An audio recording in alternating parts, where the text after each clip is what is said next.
அண்மை செய்தியை பார்த்து வருகிறோம். விருதுநகரில் புதிதாக திறக்கப்பட்ட ஸ்ரீகுமரன் தங்க மாளிகையில் தீ விபத்து என்று தகவல் வெளியாகியிருக்கிறது. அந்த காட்சிகளையும் பார்த்து வருகிறோம். இது குறித்த கூடுதல் விவரங்களோடு இணைகிறார் எமது செய்தியாளர் பாலமுருகன். பாலமுருகன், இந்த தீ விபத்து எவ்வாறு ஏற்பட்டது, விவரங்களை வழங்கலாம். வணக்கம் ஆசினி. விருதுநகர் மதுரை ரோட்டில் உள்ள புதிதாக திறக்கப்பட்ட ஸ்ரீ குமரன் தங்க மாளிகையில் திடீரென ஜெனரேட்டர் அறையில் தீப்பிடித்து எரிந்ததனால் அங்கு சிறு பரபரப்பு காணப்பட்டு விருதுநகர் தீயணைப்பு துறையினர் தீயை அணைக்கும் பணியில் ஈடுபட்டு வருகின்றனர்.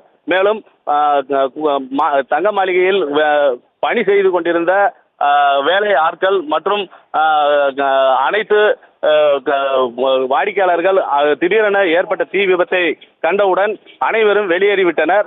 மேலும் இன்னும் தீயை அணைக்கும் பணியில் தீயணைப்புத்துறையினர் 2 வாகனத்தில் வந்த தீயணைப்புத்துறையினர் தீயை அணைக்கும் பணியில் ஈடுபட்டு வருகின்றனர். இது குறித்து விருதுநகர் பஜார் காவல்துறையினர் விசாரணையை மேற்கொண்டு வருகின்றனர். தாசினி,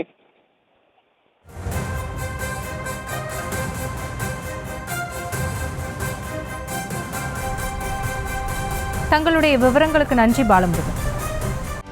செய்திகளை உடனுக்குடனும் துல்லியமாகவும் தெரிந்து கொள்ள சப்ஸ்கிரைப் பண்ணுங்க.